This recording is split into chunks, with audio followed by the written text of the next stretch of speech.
Bismillahirrahmanirrahim. Wa nahnu al-an natakallamu fil fiqh. Bismillahirrahmanirrahim. Wa nahnu utai kita al-ana ing dalam saiki, sekarang ini ya, pada periode ini, maksudnya yang dimaksud pada zaman Imam Ghazali.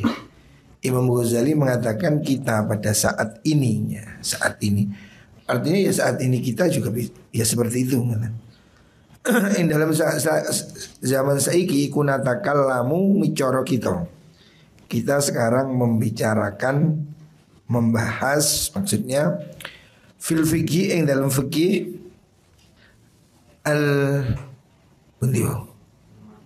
al-manuti kang den nutaken den disandarkan bimasalihil khalqi kelawan piro-piro kemaslahatane makhluk.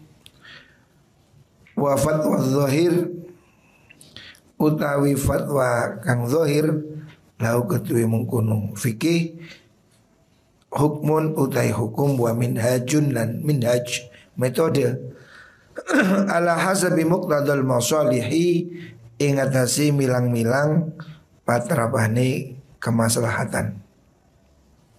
Wa tariqid dini lan dalane agama. Layak tiru ora kuwasa ala sulukihi ing atase ngambah mengkono-mengkono hukum sapa illal ahadu angin pira-pira individu. Walau istaghala lamun ketunggul sibuk sapa al khalqu makhluk kulluhum sekabehane khalqu bihi kelan mengkono fikih niku wau la batala yakti batal apa nizamu aturan wa kharubalan rusak apa alamu alam. Maksudnya Imam Ghazali mengatakan bahwa untuk ahli fikih pada semua orang itu tidak mungkin. Sebab manusia ini profesinya macam-macam. Tidak mungkin semuanya dijadikan ahli fikih. Ya ada ahli dagang, ada petani, banyaklah. Banyak sekali yang dibutuhkan dalam hidup ini. Tidak mungkin semua orang disuruh menjadi ahli fikih untuk neliti satu persatu ya. Makanya harus dimudahkan. Fa inna dzalika setuhuni mengkono niku wau pundi suluk niku wau iku talabu mulkin nyuprih keraton azimin kang agung fil akhirati ing dalam akhirat. Oh sik keliru dia. Walau istaghala lamun ketungkul sapa kulul khalqi sakabehane makhluk bitolabi mulki dunya kelawan nyupre kekuasaan dunya wa tarakulan tinggal sapa nas al hirafa ing pira-pira penggawe adniyat kang asor wa sanaati lan pira-pira penggawean al khasisati ya kang rendahan la batala yakti batal opan nizamu aturan summa yabtulu mongko dadi batal bibutlani kelan batali mengkono nizam opal mulku keraton kekuasaan dan halimane. Tidak semua orang bisa sama dalam satu profesi. Kalau semua jadi raja ya tidak ada rakyat.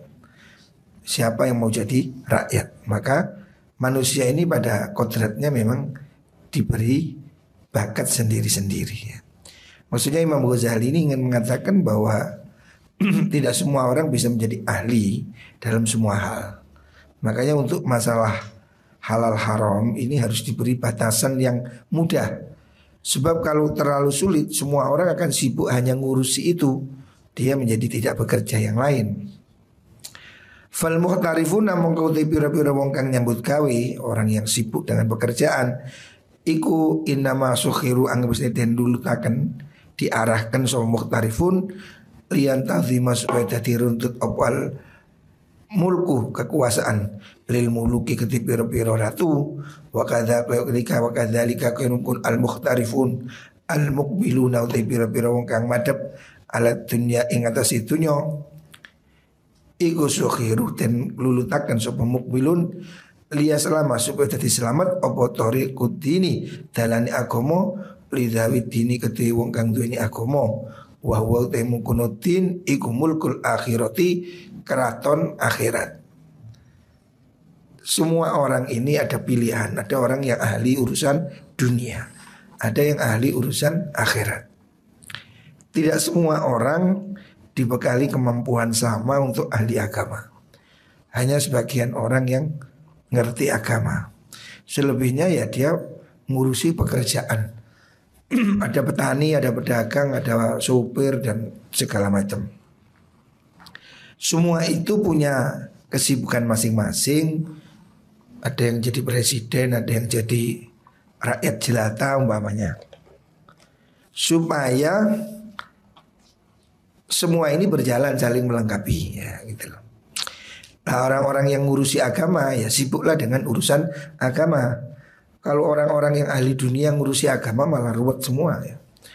Wala lamun orang mengkono niku orang mengkono al mukbilun ala dunya niku lama salima mengko ora selamat lidawi dini kedue wong kang duweni agama aidon halimane opo dinum agamane zawutin fasartu salamati dini mengko syarat selamat agama lahum kedue kun ahluddin iku ya ridho yen to mingu utawa meninggalkan soal aksaruna wong akeh antarikim saking dalane ahluddin wa istagiluna lan padha ketungkul sapa aksarun bi umurid dunya klan pira-pira urusan dunya.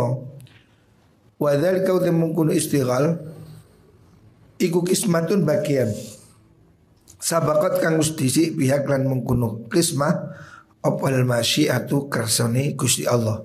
Al azaliyatu kang bangsa azali masa lalu. Wa ilaihi lan maring mungkunu kismah niku wau. Al isyaratu isyarah biqauli lan dawuh Allah taala rupane nahnu qasamna bainahum ma'isyatahum. Nahnu ta ingsun Allah iku qasamna bagi ingsun bainahum ing dalem antarané kaum ma'isyatahum ing penguripane mengkono kaum ya.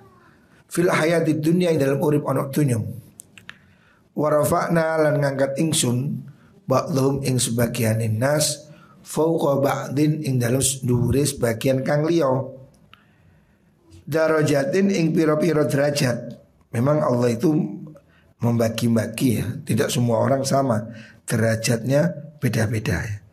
Manusia prinsipnya asalnya sama. Kemudian oleh Allah dibagi-bagi sesuai yang dikehendaki oleh Gusti Allah. Lihat tahidah supaya ngalap lihat tahidah supaya ngalap sebuah ba'duhum sebagian yang mengkono nas ba'don ing sebagian kang liya sikhriyan ing kang den lulutaken, maksudnya supaya ada atasan ada bawahan ya. Kalau semuanya jenderal tidak ada pasukan, siapa yang mau baris ya. Memang Allah itu sudah bagi. Ada yang nasibnya jadi jenderal, ada yang kopral. Kalau jenderal semua lah yang disuruh angkat-angkat tidak ada. Begitu juga urusan agama. Tidak semua orang oleh Allah diberi ketertarikan kepada bidang agama. Orang mau mengaji, orang mau jadi santri itu dipilih ya. Tidak semua orang mau mondok. Sing wis mondok enggak semua gelem ngaji. Ya ono sing mondok turut tok. Mondok ngomong gendok, mangan tok. Makanya tidak semua orang ahli agama. Dan orang-orang yang ahli agama itu memang dipilih oleh Gusti Allah. Intinya begini maksudnya, bahwasanya Imam Ghazali membuat definisi yang kemarin halal, haram, syubhat, tingkatan haram, tingkatan syubhat supaya mudah dikenali oleh orang awam. Karena tidak semua orang bisa melakukan penelitian secara maksimal. Tidak semua orang bisa mengambil kaidah atau membuat satu penelitian ijtihad. Makanya Imam Ghazali membagi tingkatan-tingkatan syubhat, tingkatan halal, tingkatan haram, supaya orang ini mudah faham gitu loh. Jadi agar tidak membingungkan katanya. Sebab tidak semua orang itu ahli agama. Fa in qila lamun den ucapaken wal hajat lan ora ana hajat iku wujud ila takdiri umumi tahrimi maring ngira-ngiraaken umume perkara haram. Wa dzalikal ba'du ta mengkono sebagian kang haram wa ya ba'du iku al aqallu perkara kang luwih sithik. Ya, itu to sedikit. Awil aktsaru to luwih akeh fihi iku dalem mengkono-mengkono ba'du nazrun utawi wicara. Kalau berangkat dari asumsi mayoritas jawabannya seperti tadi. Sekarang kalau tidak dibahas soal itu wa mau te perkara zakartumu kang nutur sira kabeh ing ma min annau sudah mengkono haram ikwal aqallu perkara kang luwih sithik bil idhafati kelawan den bangsaaken disandarkan dibanding ilal kulli maring sekabehane mal. Maksudnya kan sejak kemarin Imam Ghazali mengatakan harta halal dengan haram itu lebih banyak yang halal. Jaliyun iku kang bertelo, ini jelas. Walakin la buddha tapi ora kena ora apa min dalilin saking dalil muhasilin kang ngasilaken beliau ala tajwizihi ing atase menangaken mengkono-mengkono an-nadhrun niku. Laisa ora ana apa mengkono-mengkono nazar iku minal masalihi saking pira-pira masalah al-mursalati kang ten masalah mursal yang sesuatu yang tidak dibahas sebelumnya ya, yang dibiarkan maksudnya kemaslahatan umum. Wa mau te perkara zakartumu kang nutur panjenengan, maksudnya ini argumen kepada Imam Ghazali. Nuturaken sirahu ing ma minat taksimati sanging pira-pira pembagian kuliah sakabehane taksimat iku masalihu pira-pira kebagusan mursalatun kang den mursalatun kang den culakan yang dilepaskan. Artinya masalih mursalah itu kang apa namanya yang dilepas, artinya maslahatan umum ya, tidak perlu dalil maksudnya. Fala budda mengkora ora kena ora lah aku mengkono masalah mursalah apa min syahidin saking saksi dalil maksudnya muayyanin kang tertentu tuqasu kang den iasaken apa mengkono masalah alaihi ing atase syahid hatta yakuna singgo ono apa dalil iku makbulan den trimo bil ittifaqi kelawan sepakat ulama. Fa inna ba'dul ulama istu sebagian ulama iku layak balu orang nrimo sapa ba'dul ulama al masalihal mursalah ing hukum masalihil mursalah. Menurut sebagian ulama kan tidak memakai dalil masalihul mursalah. Artinya soal dalil masalihul mursalah itu diperdebatkan. Kalau seandainya orang bertanya, Imam Ghazali membuat pembagian syubhat, halal, haram itu dalilnya apa? Kalau tidak pakai dalil, terus bagaimana itu dilandaskan pada apa? Kalau memang itu berdasarkan pada kebaikan yang memang secara umum diperlukan tanpa ada dalil, maka itu menjadi debatable. Sebab sebagian ulama tidak mengakui hukum masalihul mursalah. Nah, ini pengandaian ya, cuma pengandaian apa namanya Imam Ghazali ya. Bahwasanya sebagian ulama fikih itu tidak menganggap masalihul mursalah sebagai dalil ya. Artinya tidak dianggap. Menurut Madzhab Syafi'i juga tidak ya. Tetapi sebagian mengatakan ya itu dianggap. Sebab sesuatu itu harus ada dalilnya. Kalau menurut pendapatnya kan Quran, hadis, ijma' ataupun qiyas. Tidak bisa memakai pandangan yang tidak lepas dari 4 hal itu ya. Tetapi kalau menurut Imam Ghazali masalihul mursalah itu termasuk bagian dari hukum apabila itu merupakan hal yang memang harus ada ya. Seperti dzururiyatul khamsi itu termasuk. Fa'aqul mongko ngucap ingsun, jawabannya begini ya. Kalau orang mengatakan demikian, Imam Ghazali menjawab demikian. Jadi ini diskusi-diskusi yang dikembangkan oleh Imam Ghazali untuk memudahkan orang memahami apa yang kemarin dibagi oleh Imam Ghazali tentang syubhat dan halal haram. Faqulu mongko ngucap ingsun. Imam Ghazali menjawab, insalima lamun den trimo apa anal haram maksudne perkara kang haram wa ya haram iku al aqallu kang luwih sithik fayakfina mongko nyukupi ing kita apane burhanan dalile nyukupi apa asru Rasulillah sallallahu alaihi wasallam mongsone Rasulullah sallallahu alaihi wasallam was sahabati lan sahabat ma'a wujudir riba serta ne wujudir riba wasyariqati lan nyolong wal ghululi lan ghulul korupsi wan nahbi lan ngerampok. Nah, jadi Imam Ghazali kan mengatakan bahwasanya sejak zaman Nabi itu harta haram sudah ada. Karena zaman Nabi maling juga ada, korupsi juga ada, rampok juga ada. Toh bagian Imam Ghazali tidak menghukumi semua harta itu haram.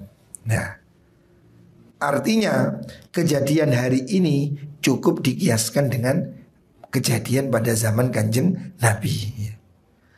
Bahwasanya karena yang haram itu lebih sedikit, ya sudah, kita tidak perlu was-was. Sekarang kalau dibalik, wa in kudira lamun den kira-kira akan opo zamanun mongso yakun kang ono opo al aksaru perkara kang luwih akeh wa ya aksar iku al haram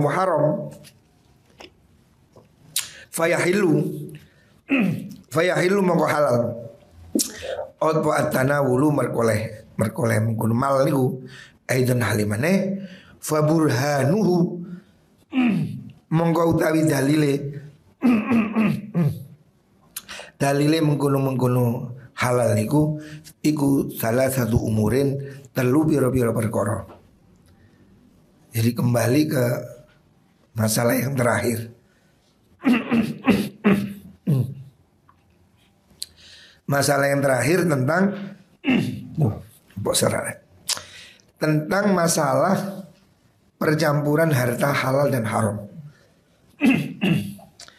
Imam Ghazali menyatakan ya, kemarin sudah memberikan penjelasan panjang lebar ya, tentang hukum harta yang beredar pada zaman ini ya. Pada zaman ininya Imam Ghazali 1000 tahun yang lalu itu sudah terjadi pro kontra. Apakah harta yang beredar ini bisa dihukumi halal? Karena banyak bercampur dengan harta haram. Imam Ghazali kemarin mengurai bahwa pemerintah banyak yang zalim, banyak perampok, penyamun pada zaman dulu, sehingga riba juga banyak. Harta halal dan haram bercampur. Ulama terbagi ada 5 pendapat. Ada yang mengatakan itu haram, sehingga semua harta tidak boleh dipakai. Menurut Imam Ghazali ini konyol. Pendapat yang mengatakan semua harta itu haram. Wong jelas tidak jelas haramnya, kok dihukumi haram. Kalau semua harta dihukumi haram, orang ya tidak bisa berbuat apa-apa. Akhirnya semua orang ini harus makan daun-daunan. Orang menjadi kesulitan betul kalau harta yang campur halal haram dihukumi haram. Maka semua transaksi yang ada di muka bumi ini menjadi haram. Kalau ini terjadi, dunia ini mandek. Maka Imam Ghazali mengatakan ini pendapat tidak benar. Pendapat kedua, ulama mengatakan ya memang haram. Semua dunia ini haram. Terus orang boleh ngambil secukupnya biqadri darurat. Berarti makan pun hanya dibatasi 5 suap, 10 suap karena darurat. Ini juga kisruh. Dunia nggak bisa jalan. Orang perlu mobil, perlu rumah, semuanya itu tidak bisa dimasukkan dalam darurat. Ada yang mengatakan ini boleh biqadril hajat, juga tidak benar. Sebab hajat itu tetap ada ukurannya. Maka Imam Ghazali berpendapat yang keempat, ya dunia ini halal pada asalnya. Tetapi yang jelas haram, ya dihukumi haram gitu. Jadi kita hari ini Hari ini kan kemarin saya katakan ya riba di mana-mana. Mungkin 90% transaksi perbankan itu riba. Tadi ada 2 orang ke sini. Saya tanya dari mana? Dari bank syariah. Itu saya tanya ngalor ngidul, ternyata bank syariah itu cuma kedok. Ketika saya bilang, loh saya sudah punya rekening di bank itu, tapi yang konven, bukan yang syariah. Apa saya harus buka rekening? Oh enggak usah Pak, sama aja. Loh, terus apa bedanya syariah dan tidak? Ya cuma kita jual produk syariah, duit jadi siji. Iya, ya Pak kok ae. Ini berarti cuma ganti baju saya bilang. Cuma kamu pakai kerudung, yang sana pakai rok. Tapi berangkasnya sama, pemiliknya sama. Ini faktanya begitu. Jadi bank syariah pun belum tentu murni syariah. Lah, begini bagaimana sekarang ini? Riba tidak bisa dihindari. Korupsi banyak, penjudi banyak, lokalisasi pelacuran prostitusi online tambah banyak. Berarti duit yang beredar di masyarakat ini kan campur halal dan haram. Apakah semua dihukumi haram? Imam Ghazali mengatakan tidak. Asal harta itu halal. Tetapi kalau diperoleh dengan cara haram, kalau kamu mencuri, ya kamu yang haram, kamu yang nyolong. Kalau dia pelacur, ya dia yang haram. Tapi tidak semua harta dihukumi haram. Sehingga Imam Ghazali mengatakan hukum asalnya halal, kecuali diketahui penyebab haramnya. Nah ini kan netral. Sehingga orang ya bisa aja jadi kaya raya. Kamu bekerja dengan cara halal, kaya raya, silahkan. Sebab dunia ini halal. Nah, ini pendapat Imam Ghazali. Adapun kalau kamu mau berhati-hati, kalau kamu mau wirai, seperti sebagian ulama, ya contohnya ibu saya nggak punya rekening bank karena ayah saya dulu nggak punya rekening bank. Ngati-ngati, monggo itu bagus. Tetapi tidak bisa diterapkan pada semua orang gitu. Pendapat yang kelima mengatakan ini semuanya ya halal tapi tidak boleh diambil hanya biqaudil hajat, juga tidak bisa. Jadi Imam Ghazali ini dari 5 pendapat itu sudah merupakan pendapat yang paling moderat. Kalau orang masih mempertanyakan pendapat Imam Ghazali, kenapa Anda tidak mengatakan haram? Imam Ghazali mengatakan bahwa harta itu halal pasti lebih banyak dari haram. Kalau halal lebih banyak dari haram, ini juga sudah terjadi pada zaman Nabi. Zaman Nabi sudah ada orang korupsi, namanya ghulul. Maling juga ada, judi juga ada, riba juga ada. Toh Nabi juga menjalankan muamalah transaksi seperti biasa. Artinya yang haram dihindari, yang halal jalan. Ini sudah cukup untuk dalil.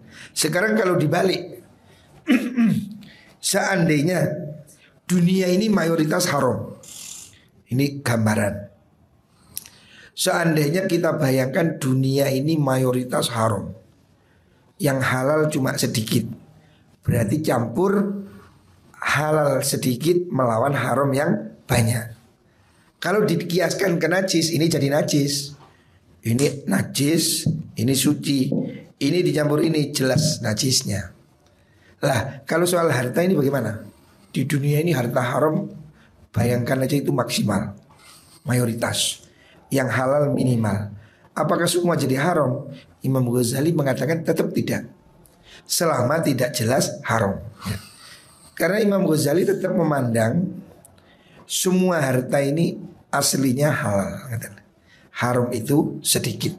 Itu ada 3 argumen yang seandainya kamu berpendapat dunia ini mayoritas haram campur dengan minoritas halal, Imam Ghazali tetap mengatakan harta itu halal selama tidak jelas-jelas haram.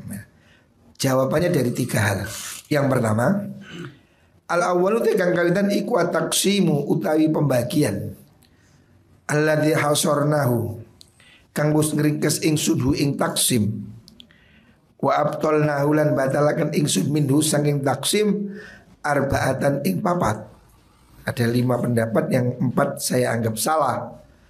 Wa asbatna lan netepaken ingsun al-qisma ing pembagian al-khamisah kang nomor 5. Fa inna dzalika sudune mengkono taksim iku idza ujriya nalikane den lakuaken apa taksim fima ing dalam perkara idza kana nalikane ono apa al kullu kabehane seandainya semua harta itu haram iku haraman haram au kana mongko ono opo napa niki karena mongko ono opo niku wau ihtimal iku ahra luwih pantes fima lebih tepat fima ing dalam perkara idza kana nalikane ono opo al haram kang haram huwa ya haram iku al aktsaru luwih akeh awil aqallu utawa listiti ya. Imam Ghazali justru berpendapat seandainya semua dunia ini haram, itu pun tetap berlaku seperti 5 pembagian yang di atas itu. Artinya Imam Ghazali tetap mengatakan hukum asalnya adalah halal. Tidak bisa dihukumi haram kalau harta itu tidak jelas haram. Nah, jadi muamalah dengan orang yang rentenir umpamanya. Ada orang rentenir, kamu melakukan transaksi jual beli dengan rentenir. Rentenir itu kan pekerjaannya yang ada yang lain toh. Kan rentenir itu punya kebun, rentenir itu mungkin punya apa? Yang faktor halalnya kan mesti ada, kan tidak mungkin kerja itu 100% rentenir. Mungkin dia ya di samping rentenir punya toko. Di samping rentenir umpamanya punya apa? Punya kebun dan seterusnya. Artinya itu sama. Orang hartanya itu campur antara halal dan haram. Menurut Imam Ghazali tidak haram muamalah dengan orang yang hartanya bercampur antara halal dan haram. Itu tidak haram. Kecuali kalau memang diyakini, umpamanya begini, yang yakin begini. Ini uang tas begal. Kamu tahu sendiri dia itu begal. Begal terus dia dapat tas isinya duit 100 juta. Terus dibuat beli rumahmu. Ini saya beli duitnya ini hasil begal. Nah, kamu nggak boleh karena ini jelas apa barang haram. Tetapi kalau kamu tidak tahu, ya seperti orang pegawai bank maunya itu kan ya hukum halal haramnya diperdebatkan. Taruhlah ambil hukum yang haram. Toh dia kan juga punya harta yang lain selain gaji bank. Dia tuh ya punya toko, punya tani, punya ini, punya itu. Ini sama dengan yang tadi dikatakan Imam Ghazali, kalau orang itu hartanya mayoritas haram atau campur halal dan haram. Muamalah dengan orang ini tetap boleh selama tidak jelas apa yang kita terima itu harta haram. Contoh gini, ini ada copet, habis nyopet handphone. Nah ini kan jelas handphone copetan, dijual ke kamu. Ini jual handphone murah, iPhone berapa? 200.000. Jangan dibeli. Kenapa? Kamu tahu ini jelas hasil nyopet. Tidak boleh. Tapi kalau kamu itu tidak tahu, ya orang itu kadang nyopet, kadang yang lain, terus jual handphone harga wajar, kan bisa jadi itu handphonenya sendiri atau handphone nyopet. Nah kalau begini boleh. Tapi kalau sudah jelas yang dijual ke kamu ini iki loh oleh nyopet tukun murah-murah, nggak boleh dibeli. Karena apa? Ini jelas barang haram ya. Jadi kalau jelas haramnya tidak boleh. Tetapi kalau campur, orang itu punya usaha halal dan haram. Dia itu rentenir tapi juga punya kebun, juga punya toko. Lah berarti kan hartanya campur. Dia ada harta haramnya, dia ada harta halalnya. Yang begini ini boleh kita transaksi. Ya sama dengan kita transaksi ke orang non muslim yang dia itu ya punya toko sekaligus bandar togel. Nah, punya toko sekaligus jual miras. Nah, itu kan campur itu halal haramnya. Tapi kan tidak jelas dari yang haram. Itu boleh. Dalam kasus yang lebih besar, Imam Ghazali mengibaratkan seandainya di dunia ini, seandainya semua harta yang ada ini haram, seandainya kalau belas penggawean bener, embuh di mana itu? Umpamanya tidak ada petani, tidak ada pedagang, tidak ada, pokoknya pekerjaannya hanya 100% judi, 100% lunde, pokoknya Tidak ada yang halal belas. Nah, itu pun menurut Imam Ghazali ya, hukumnya tetap seperti yang tadi itu. Ada 5 pendapat itu. Kalau Imam Ghazali memilih pendapat yang moderat ya, bahwa yang haram itu perbuatannya. Hartanya aslinya itu harta halal. Tidak bisa semua harta dihukumi haram. Kalau seluruh dunia ini dihukumi haram, terus orang mau makan apa? Kan tidak bisa bergerak dunia ini. Wa qaulul qail utawi pengucapi wong kang ngucap rupane huwa utawi mengkono-mengkono hukum taksim iku maslahatun mursalatun. Iku bagian kok maslahatun mursalah. Kalau seandainya itu disebut dengan maslahatul mursalah, artinya maslahatul mursalah itu sesuatu yang tidak diperlukan dalil ya. Bahwa Imam Ghazali membagi itu tanpa ada dalil, cuma berdasarkan apa itu kemaslahatan aja.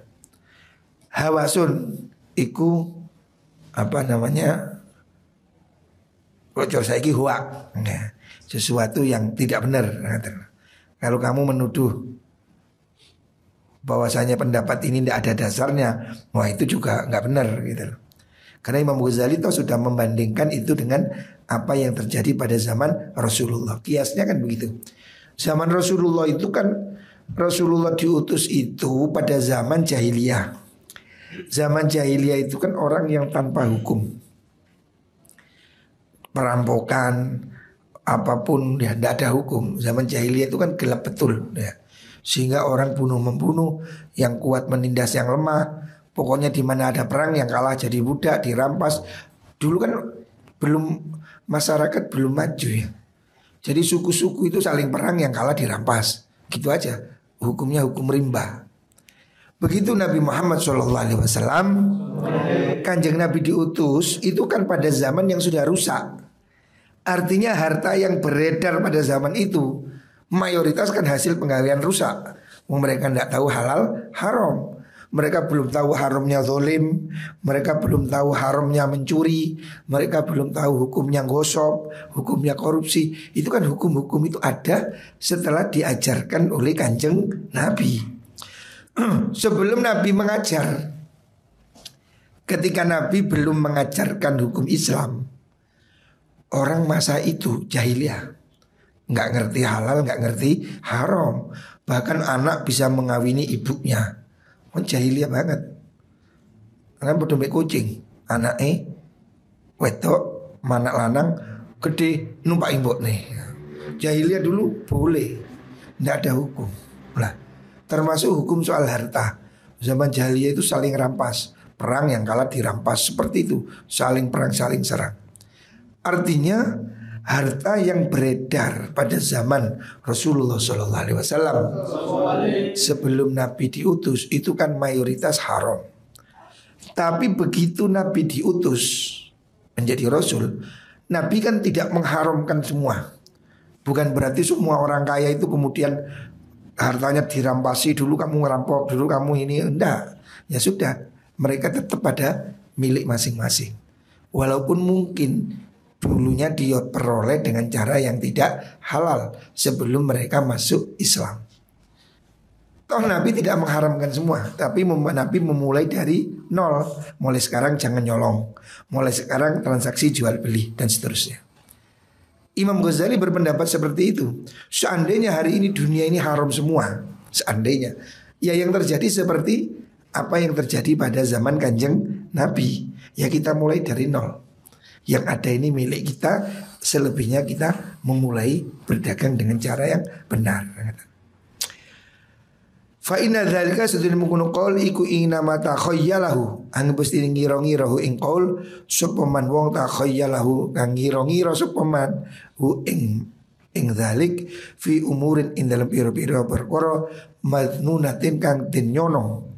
Mereka yang mengatakan mayoritas harta haram itu ndak ada dasarnya. Wa hadza utai kilamun kun takhayyul iku maktuun dan pasti apa bihada.